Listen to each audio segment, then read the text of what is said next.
Damascus, Syria. The oldest capital city on earth, in the heart of the Arab world. This series follows a year in the lives of 4 schools spread across Damascus.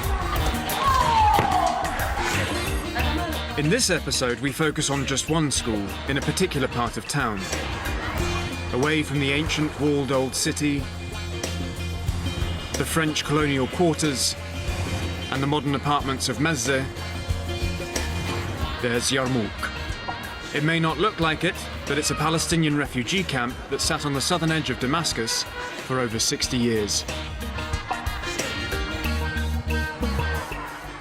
Yarmouk camp has only one girls' secondary school. Most of its students are Palestinian, coming of age in what can sometimes be a socially conservative society. Their inheritance, 3 generations of exile. Their goal, to return to their homeland.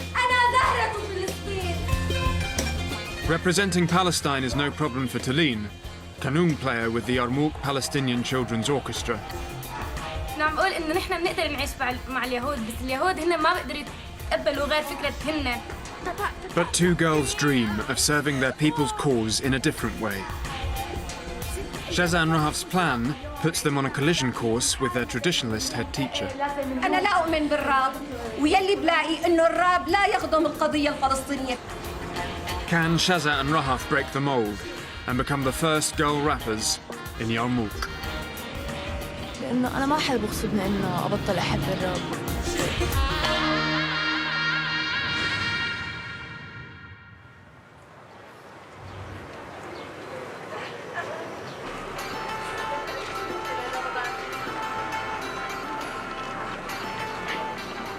It's February in Damascus, and another day at Yarmouk Secondary School for Girls is about to begin.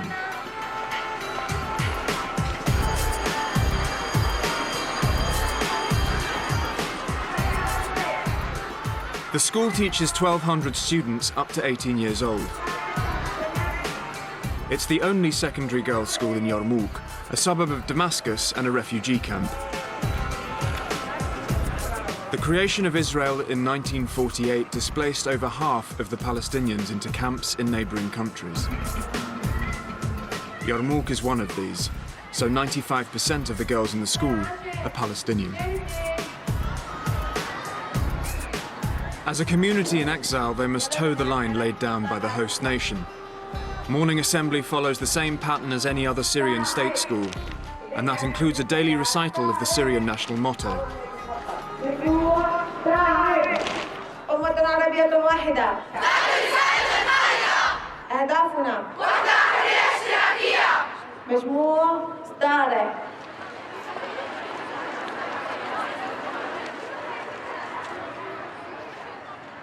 As a state school, it follows the baccalaureate system.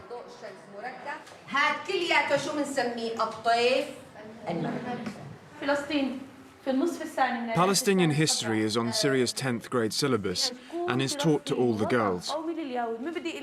ما هو وعد بالفور؟ تفضلي. 2 تشرين الثاني عام 1917 هو وعد منحته بريطانيا للصهاينة تتعهد فيه بإقامة وطن قومي لليهود، برأت فيه بريطانيا ضمانا للسيطرة على الوطن العربي. شو هي الأشياء اللي بتحاول إنه تحافظ عليها بريطانيا؟ بدها الخليج العربي والبحر المتوسط ومضيق جبل طارق، وبدها تحمي مصالحها في الهند، لذلك قالت أنا بجمع اليهود بيكونوا طبعا بهاي المنطقة وبمنع قيام دولة عربية موحدة. وهذا إذا كان اليهود قد استغلوا الاضطهاد النازي الذي حصل لهم قبيل في أثناء الحرب العالمية الثانية في عهد هتلر، فجاءوا إذن ليعبروا عن غضبهم في شعب فلسطين واستغلوا عطف الرأي العام العالمي، وطبعا قاموا بمحارقهم، قاموا بمذابحهم، قاموا بتشريد أهل فلسطين وخروجهم وهجرتهم وفقدان الأطفال والنساء طبعا وبعثرتهم ما بين الشرق والغرب. في سؤال على الدرس؟ يعطيكم العافية. لا ما كان في عنا شيء جديد، لأنه هذا الدرس نحن من فلسطين ونحن صغار. كيف مثلا الواحد بتعلم إنه ياكل، بتعلم إنه يشرب، بتعلم تاريخ فلسطين. Keeping a Syrian eye on this Palestinian generation is Syrian headmistress Ghada Dalloul. She expects her girls to progress to higher education. يمشي بطريقة تعليم فتكون تطلع مدرسة لإحدى المواد. ممكن البعض يطلع ويدخل فرع الطب أو الهندسة أو المعلوماتية أو ما شابه ذلك. صح نعم يتعاملوا مثل أي طالب سوري، لكن في عندهم حق. الاختلاف هو إنه عندهم حق. The right that these girls want most is to return to their homeland. فدائما طبعا في عنا النفوس عم تغلي، الفكر دائما متعلق بالوطن الأم وما بيتخلوا عنه. فبدهم يصنعوا ذاتهم ويرجعوا لأرضهم وهن متعلمين لحتى يساهموا في بناء وطنهم عند العودة إله. إذا أنتم فاكرين إنه إحنا هون يعني إحنا نسينا الأرض، نحن نسينا فلسطين، إحنا مو فلسطينيين عايشين بسوريا، لا، هذا الشيء غلط. لأنه الجيل اللي عايش بفلسطين هو امتداد لنا ونحن امتداد لإله. ولا احنا همج ولا متخلفين ولا بقر ولا حشرات ولا شيء، احنا شعب قوي واحنا we can make miracle. والقضية الفلسطينية موجودة بهذا الجيل رغم انه يمكن مر 60 عام على النكبة، على عام 48 او اكثر. لا يستطيع احد ان يوصف بدقة ما يجري في غزة. هل هي حرب إبادة جماعية ام جرائم حرب ام مجازر ام ماذا؟ The recent war in Gaza has just come to an end. In Yarmouk, people have been glued to their TVs as 1,300 of their compatriots, in some cases their family members, have lost their lives. War coverage on Syrian TV doesn't pull any punches. يعني إذا أنتم بتتوقعوا إنه نحن إرهابيين، نحن كبار إرهابيين، شو جرى بالأطفال الصغار؟ الأطفال كمان إرهابيين لأنه شو بفهموا يعني لحتى تقتلوهم. The feelings of impotence and anger are running high in the school, giving rise to some powerful outpourings of emotion. The students take the opportunity to express their feelings about Gaza in poetry, يا طفولتي المستعمرة، أنا زهرة فلسطين. in drama, أنا بدي أعمل عملية استشهادية. وين؟ بالملهى الليل. in art, and even in graffiti. رح أقرأ لكم شو مكتوب على الحيط. أن الله خلقني وأبدع في تكويني وأنا واقف على حبل شنقي فخراً بشرفي فلسطيني. But 16-year-old Shaza Khalil has her heart set on a new way of telling the Palestinian story. أسمع أغاني لأمينيم لتيبين. بدأت بالراب بالصف التاسع، صرنا نتدرب، بعدين انضميت لفرقة. بعدين قلت ليش حتى ما أسمح فرصة للبنات إنه يغنوا راب، لأنه هاي الفرصة، لأنه هذا كتير شيء غريب رح يصير. إنه مو معقول إنه بنت يعني إنه تغني راب، لأنه في بنات كتير. Not everyone agrees with Shaza's unconventional plans. أنا صراحة يعني وجهة نظري حسست إنه مشروع فاشل، إنه مو معقول يعني إحنا من عمرنا نكون مغنيين راب. بعدين يعني بصراحة إحنا حاطين حجابات، يعني مو معقول نحط حجاب ونغني راب.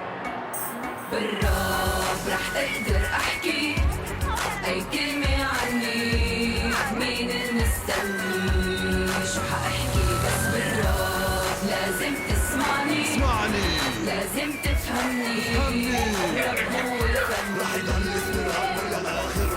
الصبر وين الصبر هذا ورا بشوية حبر، هذا فوز هذا النصر، واحد ربح واحد خسر مثل المرض، نحن صرنا وجع راس وجع ظهر اسمع. But there's one person who has the power to stop Shaza's plans in their tracks. Her dad. أهلاً أهلاً. كيفك؟ الحمد لله. أنا عاملة فرقة بالمدرسة بابا. ورح نغني راب. إيه. بتعرف شو معناته؟ لا أعطينا فكرة. هذا الراب حكي سريع، رح نحكي فيه عن اللي جواتنا. عن الغضب جواتنا. عن الغضب. عن كل شيء جواتنا. يلا منيح كويس. بنت شذا بتعرف طريقة، أنا ما عندي مانع إنها مثلا تكون فرقة، لو فرقة كبيرة حتى ما عندي مانع، بس طالما بتعرف طريقة، يعني ما يكون في شذوذ ولا سنتي، لأنه كونها بنت. الشاب أنا ما بسأل عليه وين شلون ما راح يروح، لأنه بالأخير بيرجع واقف. بس يعني اللي هلا أولادنا عم بيشوفوه ما شافوه بالأول، ما شفناه إحنا. يعني انفتاح على هالدنيا هلا أكثر ما كان انفتاح علينا إحنا أول ما جينا من فلسطين. The creation of Israel in 1948 turned an estimated 750,000 Palestinians into refugees.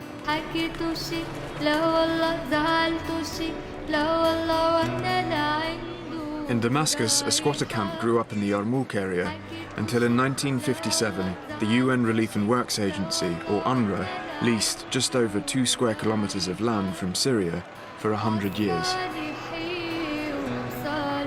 Each family was given a few square meters to build on.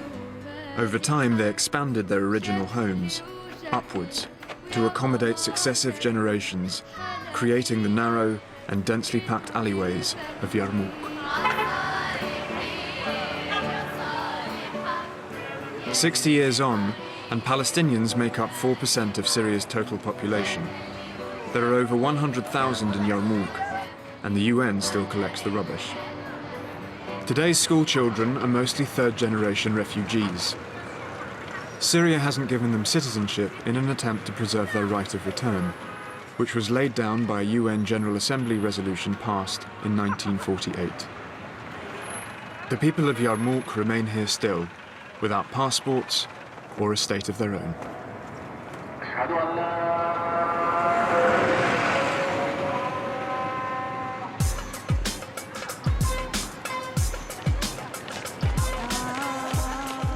The first 2 years of Yarmouk school do PE twice a week under the supervision of sports teacher Miss Amel.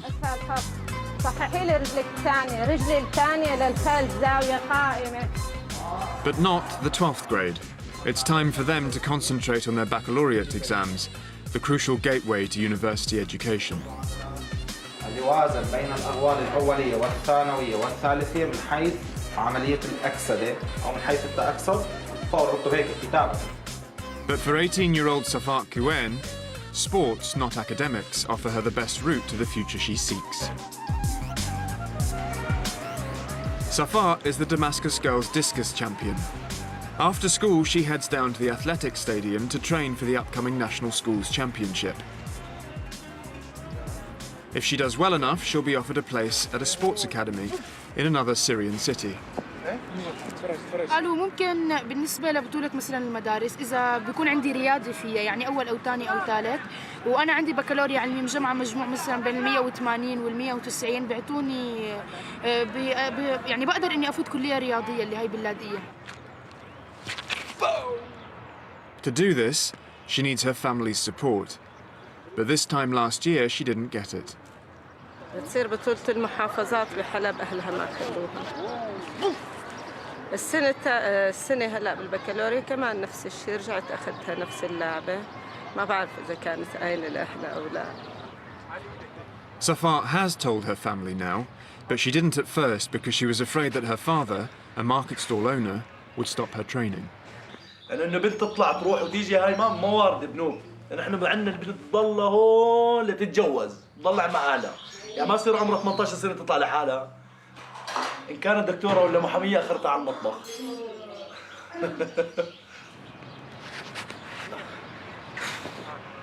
Safat enlisted the help of her grandmother to get to and from the training ground. It was a surprise to her mother.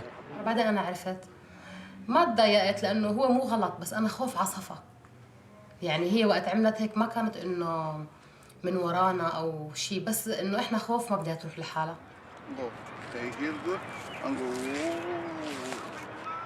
In the absence of the official Damascus schools coach, Safat has been getting help from one of the national coaches, the Bulgarian javelin expert, Danko.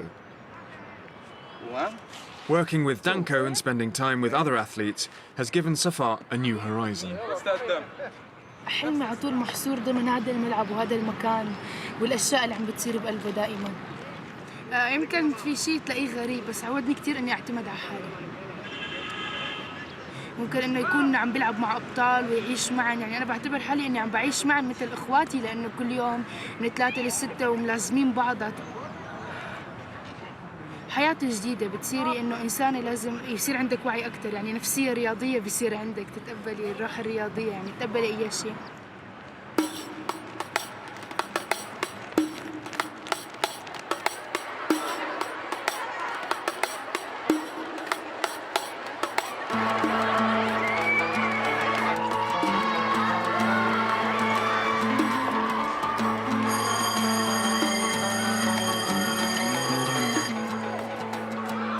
Below the head teacher, the school employs a team of supervisors.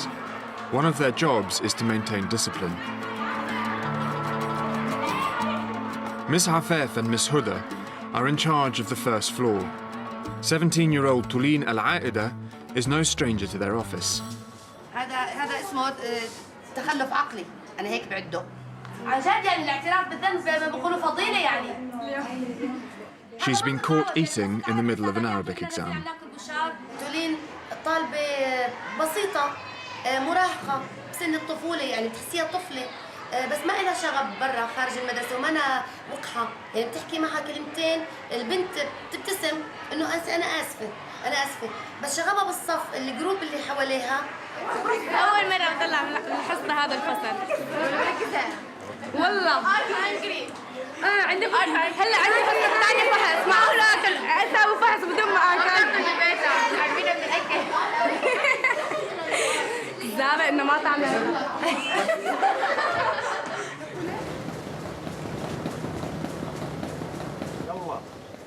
Tulin's family own a string of businesses in the camp, from a bakery to a menswear shop.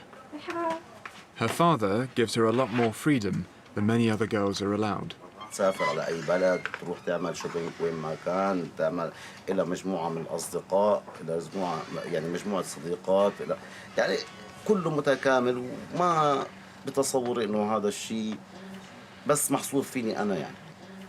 بالتالي أنا بعتبر نفسي إنه واحد من الشرائح المختلفة عن المجتمع المتدين او المتعصب او الكذا. انه مثل انه فيني اروح الموسيقى، فيني اسافر، فيني اعمل حفلات، بتعرف على ناس، انه فيني اسوي شو اللي بدي.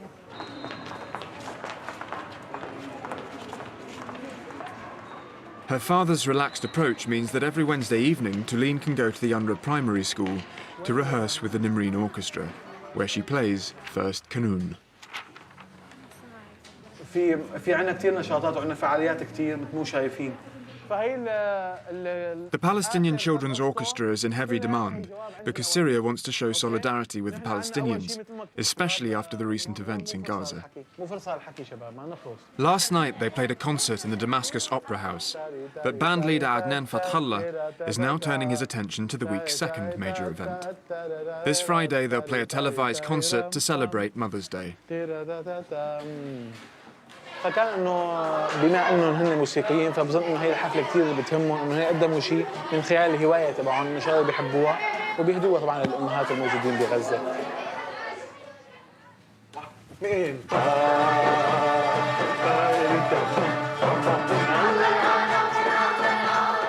One of the band's standards is an old revolutionary anthem called Strengthen Your Determination.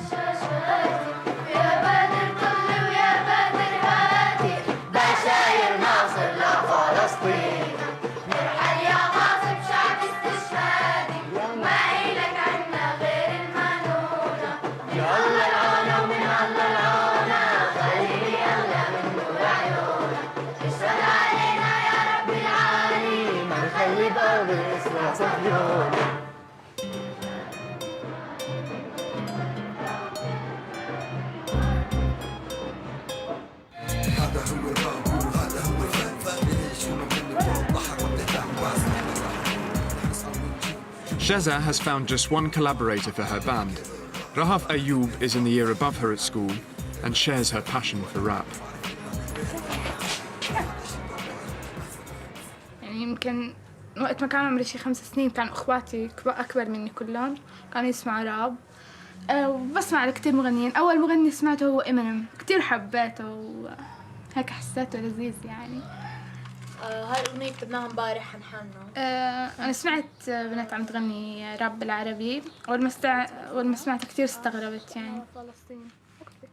بعدين قلت يعني كيف أهلها بخلوه وهيك، ما توقعت.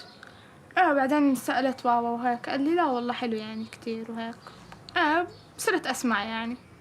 رح نغير ماضينا. But before the girls can rap, they have to write some lyrics. رح نغير ماضينا. الكل عنده وطن بيعيش فيه، بس وطننا عايش فينا. الألم من جوا كل يوم عم بيدبح فينا. دقيقة شوي قبل ما أول ما ظهر الراب بتصور ظهر عند البلاك بيبل، عند السود، لأنه هن كانوا يحكوا عن وجعهم من التمييز العنصري. بتصور إحنا كمان بدنا نحكي عن وجعنا إحنا فلسطينيين.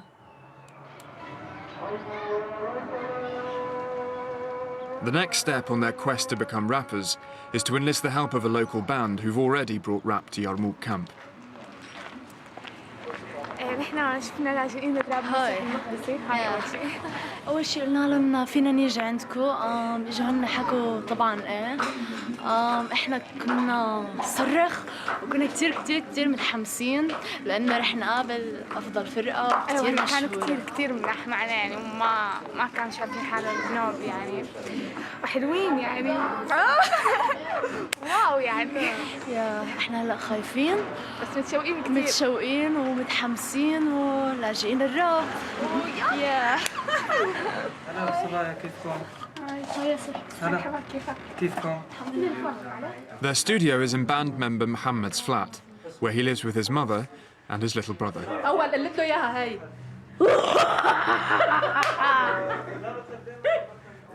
As the girls are visiting without a male relative to chaperone them, Rahaf makes a call to her older sister before she does anything else. لك أنا هون ماشي، هذا الرقم اللي أنا هون. 634 هو. أيوة طبعا. مين سوى محلى؟ نصليها بالازرق. هاي بالياباني انا. وين الازرق؟ شين؟ في احمر في ازرق. سوريا ارضي سوريا بلدي سوريا امل الوطن العربي. The refugees of rap are in fact made up of 3 Palestinians, 2 Syrians, and an Algerian. Arab unity is one of the prominent themes of their lyrics. وحدتنا من اول قلب، بعيوننا ما فيش اسمه صعب، بايدينا بنصنع الضرب للاجئين الراب. احنا مشينا مع السرب وكنا نفس القلب نفس القلب Wow. Neither of the girls has ever rapped into a microphone before. شو اسمه شيء هيك؟ طب جربي اي شغله. اي شغله حافظتيها؟ اي شيء كاتبتيه حافظتيه. عليك بس تحسي باللحن. Rahaf plays it safe, مين إرهابي بتعرفوه؟ مين إرهابي؟ أنا إرهابي. picking a well-known rap anthem by Dem, a Palestinian band based inside Israel whose song has inspired a wave of like-minded rappers across the region to pick up the microphone rather than the gun. مين إرهابي؟ أنا إرهابي، كيف إرهابي وأنا عايش في بلادي؟ مين إرهابي؟ أنت إرهابي، ماكلني وأنا عايش في بلادي، قتلني زي ما قتلت أجدادي، أجهل القانون على الفاضي ما انت قاعد وبتلعب دور الشاهد المحامي والقاضي، علي قاضي نهايتي بادي، حلمك الألف ما احنا آلية، حلمك الآلية تصير بالمقابر الطرية، ديمقراطية والله نكون نازية من كتر الاغتصاب النفس العربية، حرلك ولد اسمه عملية انفجارية، وهنا داتنا إرهابية، يو كمان يا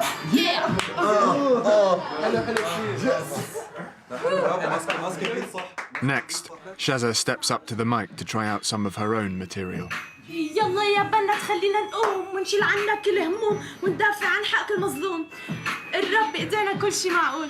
جاي لعندكم يا أصحابي بوتشر هانسب يا رفقاتي، بدي أقولكن هذا هو الراب، هذا هو فني، حياتي موسيقى وروحي بتغني وقلبي بيحكي الراب هو فني.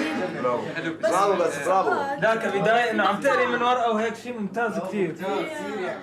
أنا برأيي إنه كثير منيح، كأول فرصة أنتوا تفوتوا فيها وتحاولوا، فشيء منيح كتير، بس رح تتعبوا، هي عم ذكركم. بس هذا اللي بدي احكي. في عالم رح تتوجعوا لانه عالم كثير تضحك عليكم، يعني هذا الشيء صدقوني يعني رح يدقوا عليكم على اللبس، رح يضحكوا عليكم، رح يطلعوا عليكم على المكياج، على اي شيء، هذا حطوه اخر شيء بتفكيركم يعني.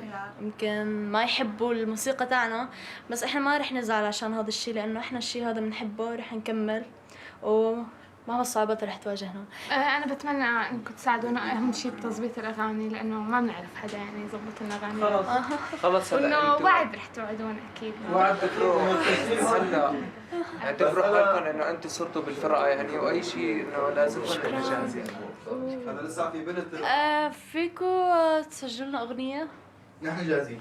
حددوا يوم انتم تكونوا فاضيين فيه، بنحاول نفضي حالنا كل الفرقه ونسجلكم. يعني مع كلكم رهف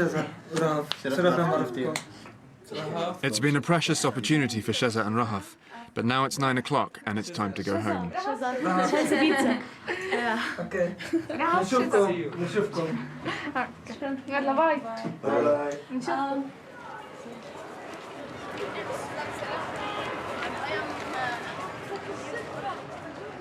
Sheza and Rahaf aren't the only ones pushing against social boundaries.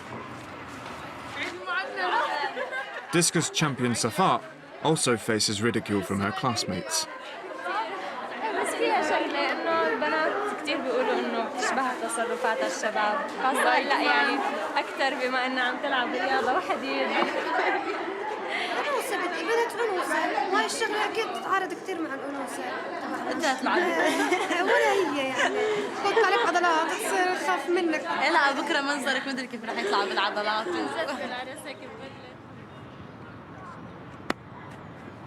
With just a week to go before the national championships, Safat is now in intensive training.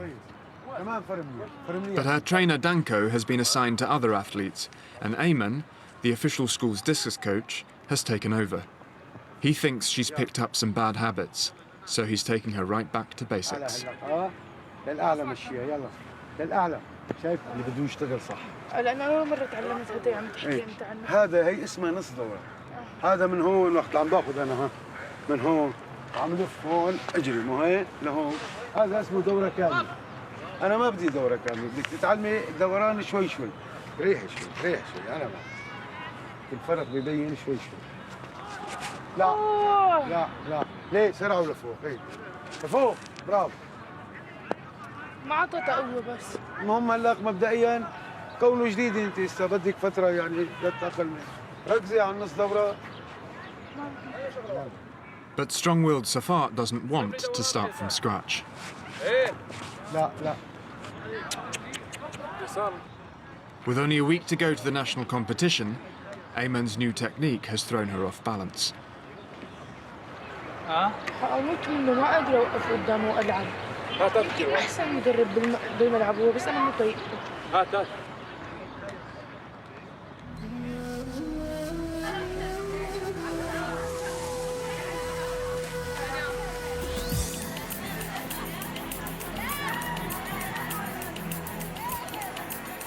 The school will soon be holding its annual prize-giving ceremony, and Rahaf and Sheza have got a plan. بدنا نقنع الانسات انه يخلونا نغني حفل تكريم. انا ما كنت بعرف انه في حفل تكريم، بس هلا كثير متحمسه، رح نغني راب، رح نولع المدرسه كلها. كثير اغاني نحن عندنا. فشل بدايه النجاح. ليك بس رح نغني طبعا. رح نضلنا وراهم لحتى نغني. بدنا نغني. انا اول شيء قطعت الأوان. حكيت للأنسة العربي غني، اجت قلت ما رح يعملوا حفل تكريم. بعدين هلا كثير متحمسه. ياي انا ما حدا شجعني غير انسة الانجليزي، بدي اقول توسط لي معي المديره يعني. بعدين ولا مره يعني صار هيك بحفل مدرسه البنات غنوا، ولا مره ولا صارت بعمرها يعني. رح نكون كثير واو. هذيك السنه ما عملوا؟ لا ولا بمدرسه مريت فيها. تخيلوا منظرنا احنا عم نعمل تا تا تا تا تا. واو. بس احنا عندنا فكره انه نغني بحفل تكريم للاوائل، شو رايك؟ والله لشوف مخطط الحفل اذا في مجال، وبعدين لابد اني اسمع الغنيه كيف بدكم تأدوها، لانه كل شيء لازم اكون انا اسمعه وانطقيه قبل ما يصير؟ رح نولعها. إذا غنينا هاي الأغنية خليك في المدرسة الجاي. حنولعها. هي مو كلمتنا نحن السورية ولا الفلسطينية، كيف حنولعها؟ يعني كتير حلو. يعني رح يكون حفل حلو كتير. حنغني عن شو المقطع منها؟ يعني مثلا أنا باجي بقدم الحفلة بأغنية، مثلا الحفلة بلشت، كل العالم وقفت، كل الناس هتفت والإيدين رفعت، من لاجئين الراب in the house and the break dance بابا بابا بابا بيام. هيك هي أول مقطع. بعدين حكي سريع الموسيقى تاعت معلش، نحن هون عنا تقليد كل سنة عم نساوي بمناسبة أعياد آدا، فعما يكون عبارة عن حفل بسيط بس كلمة الهيئة الإدارية والتدريسية، فأنا آسفة بعتذر.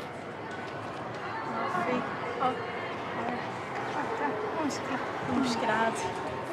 لا فن عربي ولا فن سوري ولا فن فلسطيني، يعني ما بيمثل أي شيء من القضية الفلسطينية أو إننا كسوريا أو حتى الوطن العربي كله.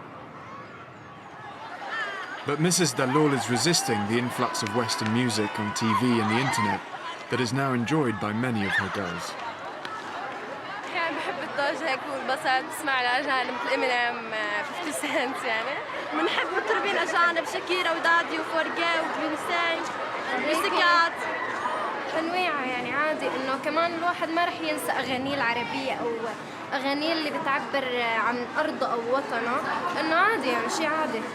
لا أنا مثلا بفضل النوع الكلاسيكي، بفضل نوع الفولكلور، إنه أنا بحس حالي إنه بستمتع لما أعزف. مثلا هلا مثل شذى بتحب الراب، إنه فما في مشكلة إنه يعني إنه اثنين موسيقى، اثنين بيعبروا عن اللي بقلبك، اثنين بيوصلوا الفكرة للناس، فأنا ما عندي يعني إنه ما كثير بهتم إنه هاي راب هاي جاز، إنه الموسيقى اللي بفضل أعزفها بعزفها. After dark, Yarmouk comes alive.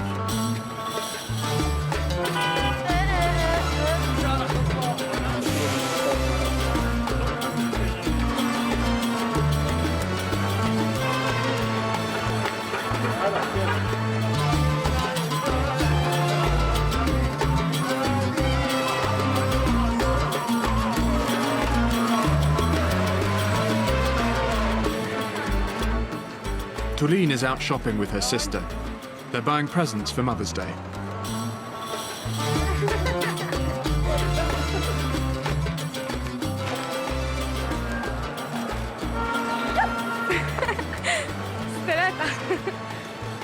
سنة حلوة يا جميل، سنة حلوة يا ماما، سنة حلوة يا ماما.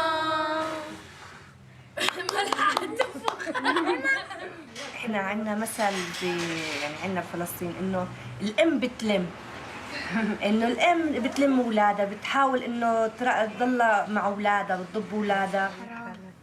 خاصة إن الأم هي اللي بتعلمك العادات والتقاليد. بس قلتي بتذكر إنه فلسطين يعني بترجع ذكرياتي لأيام ما كانت ستي إحنا صغار تحكي لنا إنه على فلسطين، كيف طلعت من فلسطين، كيف حملت أبوي هو صغير ومشيت فيه وأيامها جاعوا وعطشوا يعني بالطريق. يعني بس أتذكر ستي بتذكر فلسطين، مستحيل يعني ما أتذكرها بهاي القصة.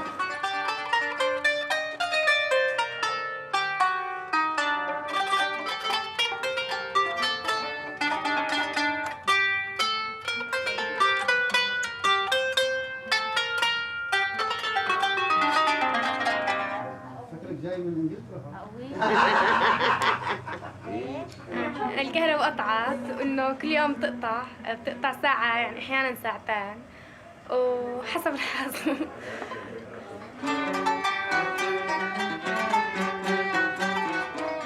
أنا بكون كتير مبسوطة لما عم بعزف قدام تيتا وماما وعمي، عم بعزف شيء أنا بحبه وهن بحبوه. لما نزف العريس بنصير نغني له غناني عريس بلادنا، غناني الفلسطين، لما نعمل عرس، لما نحن العروس، لما نغسل العريس، لما هاي كلها قدام اولادنا مشان يضلوا حافظينها على طول ما ينسوها. برافو. أنا لما طلعنا من فلسطين يعني كنت عمري 9 سنين، ما كنت كبير يعني بعرف أواعي على زمان فلسطين، على زمان إن اليهود العرب اللي كانوا مع فلسطين هناك كانوا كويسين كثير، بس اللي اجوا من برا إن هذول الهجناء وهذول اللي اجوا هن اللي خربوا الدنيا. كانوا عايشين اليهود والعرب سوا مع بعضهم البعض، ما في بناتن إشي شيلة. لما طلعنا من فلسطين قالوا لنا إنه بدكم ترجعوا على فلسطين، يعني ما أنتم مطولين، ليش تحملوا ديات، تحملوا أواعي معكم، ما تحملوا شيء معكم، اطلعوا هيك بس جمعتين زمان وبترجعوا. Tuline's dad and some of his friends have been enjoying the music. It's clear that over the last 60 years, the question of their Palestinian status has evolved into a complex debate.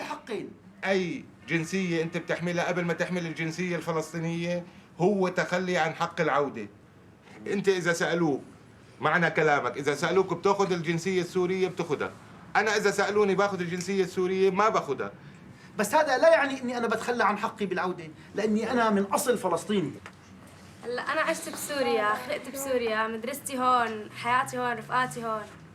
إنه حتى لو أنا ما بدي أرجع على فلسطين إنه أزورها، إنه نحن لازم نروح نشوفها ونعرف شو هي، ونعرف إنه كيف الطريقة الوحشية اللي هن طلعونا منها، إنه نحن لا يكون هذا الحق إنه. بعدين نحن بدنا نكب اليهود بالبحر يعني نحن ما عم نحمل اولادنا بارودي يعني عايشين احنا واليهود قبل ما تيجي الضباط الصهيونية. يعني ناس بدنا نعيش مثل كل البشر بالعالم. إنه عم بقول إنه نحن بنقدر نعيش مع اليهود، بس اليهود هن ما بيقدروا يتقبلوا غير فكرة هن نحن وبس. بنعيش مع بعض وبنوكل مع بعض وبنتطور بنزدهر مع بعض، بس إن يخلوا قادتهم السياسيين يتنحوا عن هاي الأفكار.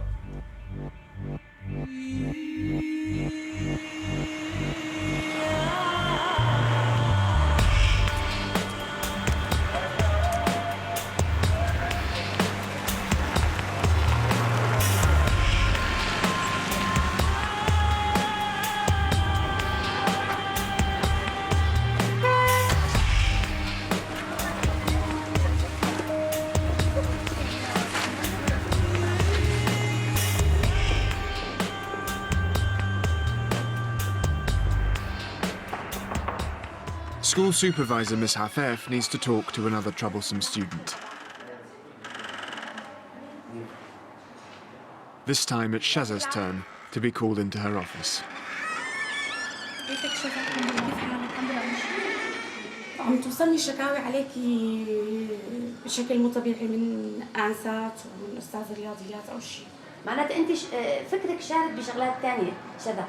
هذا الشيء لازم يطلع منك أنت، وإحنا بنساعدك قدر الإمكان.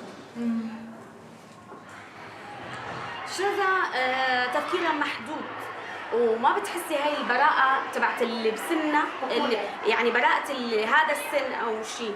إنه هي مشتركة بهالراب والأغاني، كل المدرسة عرفت. أنا شيء بخص الفقرة وقت بخص الفقرة أوكي، بس شيء بيأثر على دراستي، بيأثر على أشياء ثانية، بيأثر حتى على تعاملي مع رفقاتي ومع أنساتي، لا بهالحالة هاي إنه لا، يعني كل شيء أعطيه حقه. But Shaza's not going to put her dreams on hold. She and Rahaf are back with the refugees of rap to record their first song.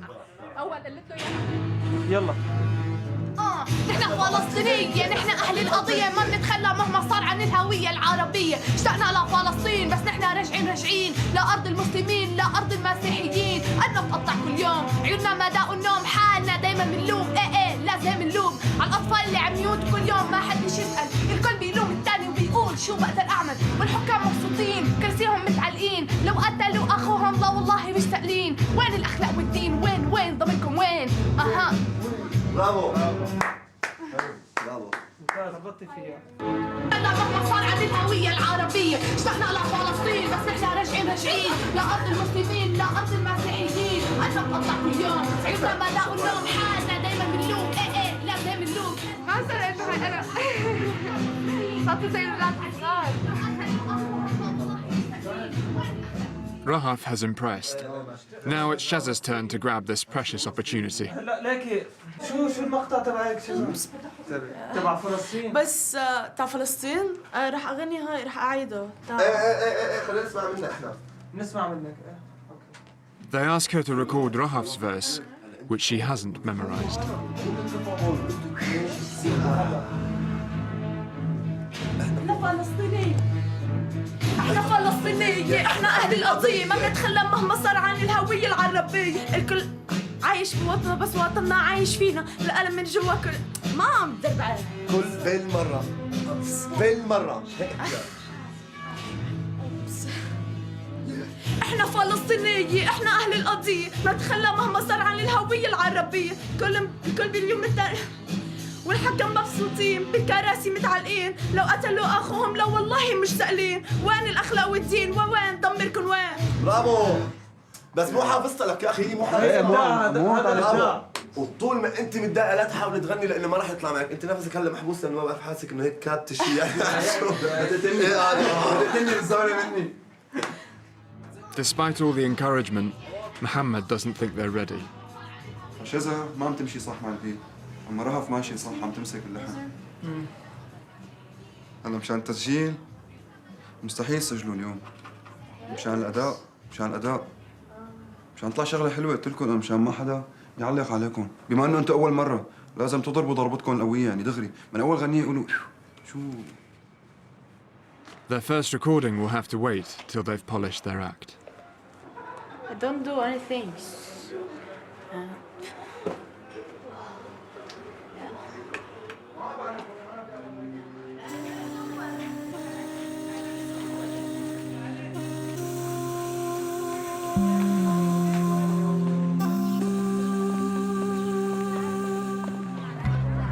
It's 8 a.m. Tulin and her orchestra are fully rehearsed and are gathering for the trip to their Mother's Day concert.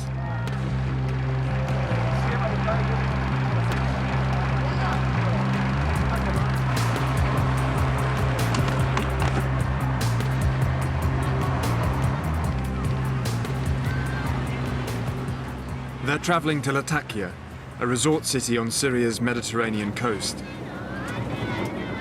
It's a 5-hour journey.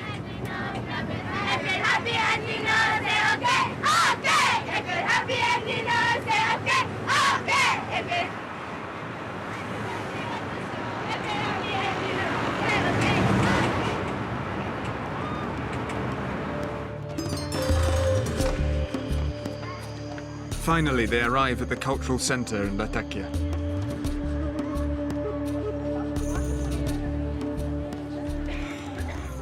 ماشي لا تأخذوني، يعني 5 دقائق 10 دقائق هي زودة وفقط كذا، أوكي؟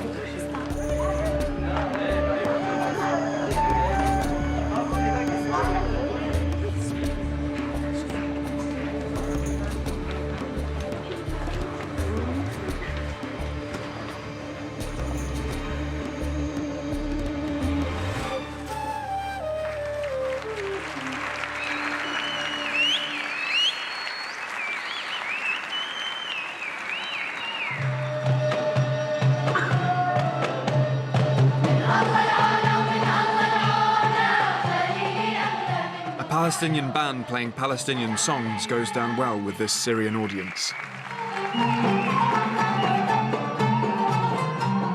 The concert's also being shown on Syrian TV.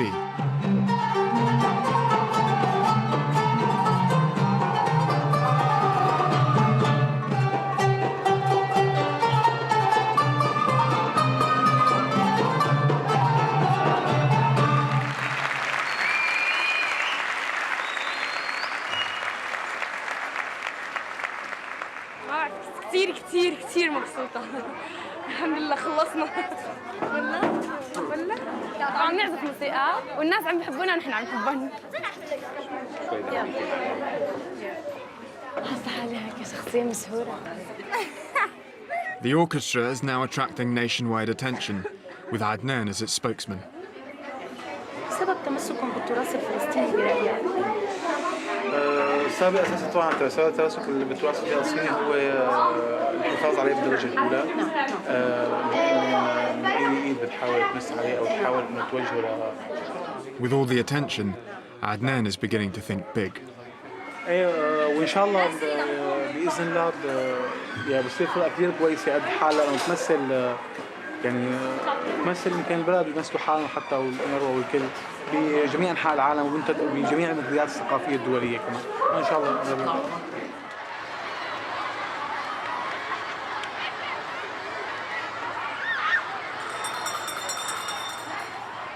While no one doubts that Tulin is promoting the Palestinian cause, some girls in the school are not so sure about Safat's discus throwing.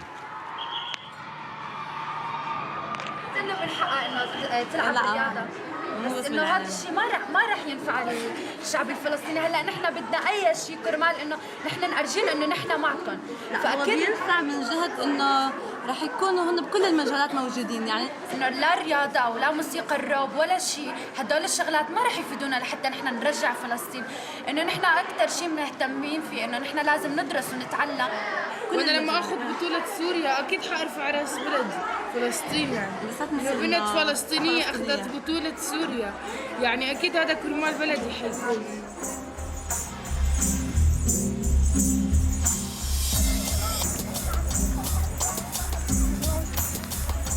The next morning, athletes from across the country converge on the Tishrin Stadium in Damascus for the National Schools Championship. Many of them belong to sports clubs and have years of competition experience. Safat has home advantage, and she's brought her whole family along, including her grandmother, who made this all possible in the first place, tricking Safat's father. كله الستة هاي اللي كانت هربها على الملعب ورا ظهري كله هذا. اديهم السبب مشان ما تطلعي وحدها المواصلات.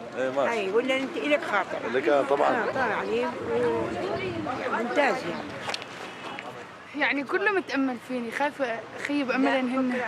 اعمال البطوله التوجه الى المدرجات وكان رجائي للمتواجدين. In the discus competition, each girl will get 3 throws. Then the top 8 girls will go on to take a further 3 more. The pressure's on for Safat to make the cut. Ignoring Coach Ayman's advice, Safat goes all out with a full spin on her first throw.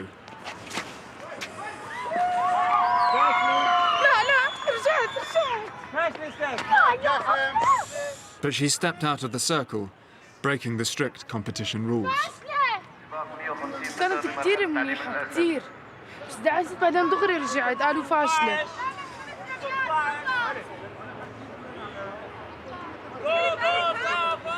والله العظيم لا بهدله بس اخلص اي على الشرف. 3000 متر سنوي للنزول الى ارض الملعب. دغري رجعت. الاخير متسابقين. متلبكة هي شوي.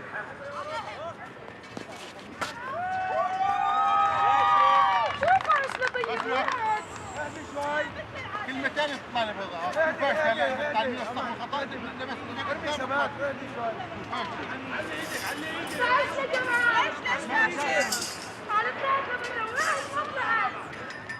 Two throws, 2 fouls, but not according to Safat.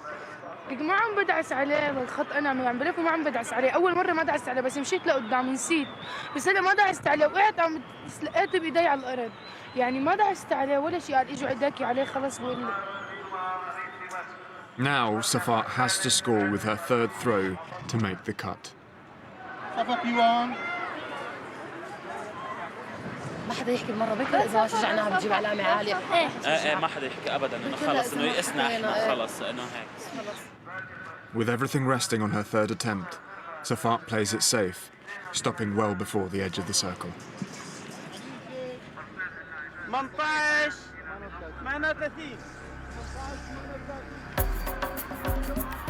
The first 3 rounds completed and the scores are added up. And it's good news for Safat as she scrapes into the 2nd round. هلا ان شاء الله بركز اكثر. But lying in 8th place, she'll have to lift her game if she's going to take a medal.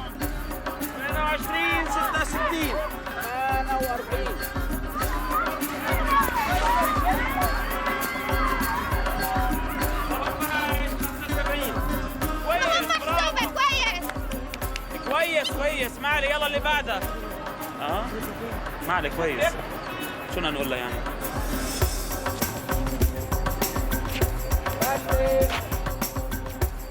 But after 2 more throws, she's still in 8th position.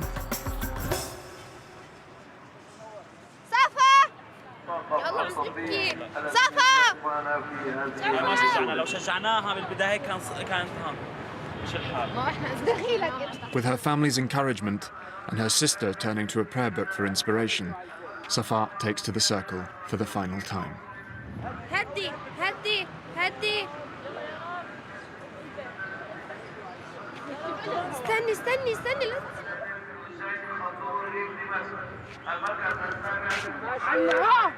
But her confidence is shattered, and her chance of winning a medal has gone. بنات كتير لعبوا، مو أحسن منا، هي أحسن شيء. بس إنه بيفرقوا بين بنت وبنت. لا إله إلا الله.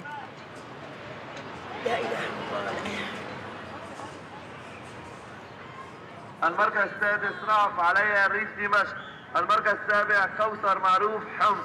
المركز الثامن صفا كيوان محافظة دمشق. يرجى الإداري محافظة حماة والحسكة والقنيطرة في مسابقة القرص لمرحلة. شو بتحكي لترك ولا؟ يلا خلص يلا. At least now her father will allow the discus to be part of Safat's future. كونها حب الرياضة خليها. أغلى من ابني. هي أحب لها المصلحة، وأحب لها السعادة، وأحب لها النجاح بإذن الله تعالى. أول وحدة حفيد ابني، العيلة كلها. الحمد لله يعني. متمنيت أكون رجل، والله تمنيت أكون شاب. الحمد لله، الله عن شاب وأشب يعني، وعن 100 رجال بتقضي. الحمد لله. The time has come for the school to hold its annual prize-giving ceremony, but rap won't be a part of the programme. The head teacher has gone for something more traditional instead.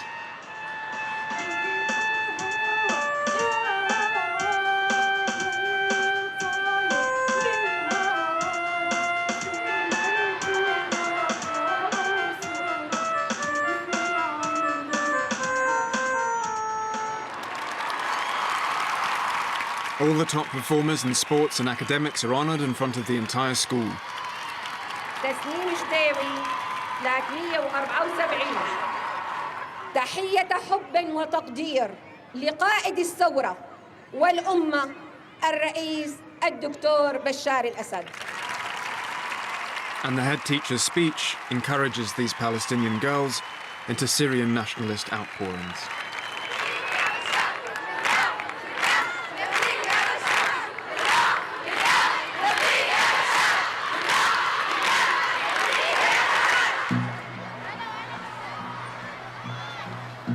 For Shaza and Rahaf, events have taken a turn for the worse. Not only have they been overlooked for the ceremony, but the school has now taken action against their rap ambitions. كتير أنسات تعارضوا فكرة الراب بالأصل، وفي أنا تعرضت بالنسبة إلي أنسات كتير صاروا يتمسخروا علي، يحكوا لي لو دبكتي لو رقصتي رقص عربي كان أحسن من هالشي، بس أنا عارفة حالي إني ما عم بساوي شي غلط أبداً. يمكن هدول الأنسات أقنعوا المديرة إنه ما تخلينا نساوي هالشي، فحكت مع أهل شذا. لسه أنا ما حكت مع أهلي، حكت مع أهل شذا.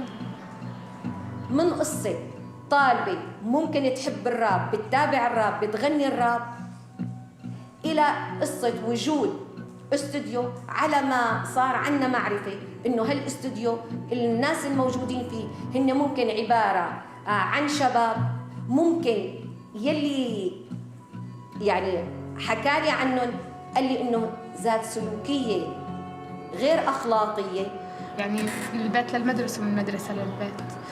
فكتير يعني البنات هون عم بيعانوا، وبتطلعوا على الشباب بلاقوا عندهم حرية كبيرة، يعني بيطلعوا وبيجوا. فيعني في كتير بنات بتمنى إنه يكونوا شباب. بس. The head teacher also has another reason for stepping into the situation. يلي لاحظت إنه الرغبة العامة لدى الأعظمية، لدى المعظم الموجودين عندي مني، إنه القضية الفلسطينية ما رح يخدمها الراب. إحنا بس عم نغني أغاني وطنية ولا فلسطين يعني، وأغاني عنا، يعني ما عم نحكي عن الشباب عن شي غلط، يعني عن شي ما بتقبله مجتمعنا نحن، يعني وكل شي غربي عندن خلص. أنا سورية، قضية أي مواطن سوري، قضية أي مواطن مصري أو فلسطيني أو سعودي هي قضية الأمة العربية. فوجهة نظرنا إنه الراب لا يخدم القضية الفلسطينية. إنه شيء كتير يعني منيح. فأهلنا شوي هيك، أهلي أنا شوي ترددوا هلأ، وأهلي واقفين على نكشة صغيرة بس يعني لحتى يقولوا لي خلص. وأهل شذا هلأ كتير معارضين القصة وهي كتير متضايقة هلأ.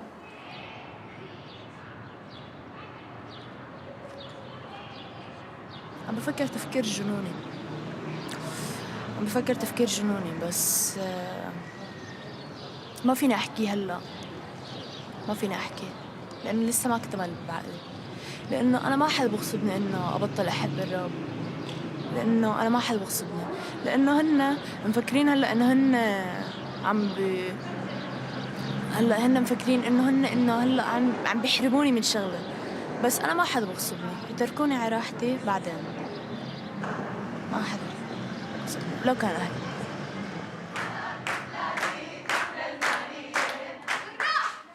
Aware of their bitter disappointment, the head teacher agrees to give Shaza and Rahaf a chance to convince her, some teachers, and a 10th grade class of the value of rap. احنا فلسطينية، احنا اهل القضية، ما بنتخلى مهما صار عن الهوية العربية. اشتقنا لفلسطين بس احنا راجعين لأرض المسلمين، لأرض المسيحيين، والحكام مبسوطين كرسيهم متعلقين، لو قتلوا اخوهم لا والله مش سائلين. لك وين الاخلاق والدين؟ وين ضميركم وين؟ يلا جيت طوالي رفعت الصوت بالعالي وحكيت اسمع تتعرف مالي، تتعرف ايش جرالي، عايش هالدنيا يا عربي شوف شو حالي، ممنوعة احلامي مقطوعة امالي، رصاص علي بينزل وانا مش متحمل ومهما صار ما بنزل. موطنين.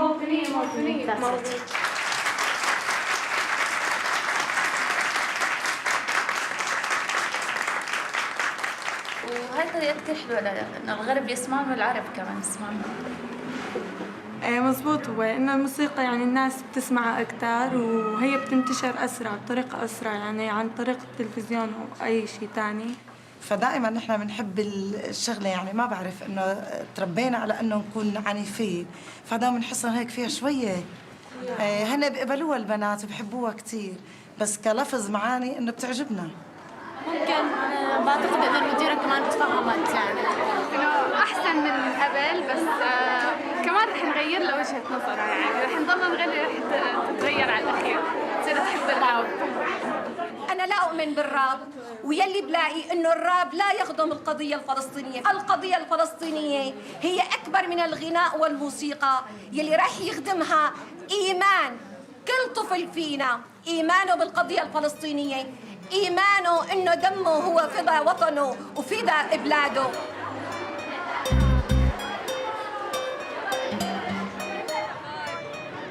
أكيد صعب إنه نقاتل عشان شغل كتير بنحبها يعني، بس رح نضلنا يعني لأن نحن عشقنا الراب يعني، وعشقنا إنه ندافع عن وطننا بالراب، بس يعني رح نضلنا مكملين الطريق. Next time on Syrian School, the Young Poets Society of Zeki al-Arsuzi aim to impress in the Writers' Showcase. To find out more from the Open University about school life in Syria, go to bbc.co.uk/Syrian School. And the next part of Syrian School is here on BBC4 at 10:30 next Wednesday. صرنا عم نهار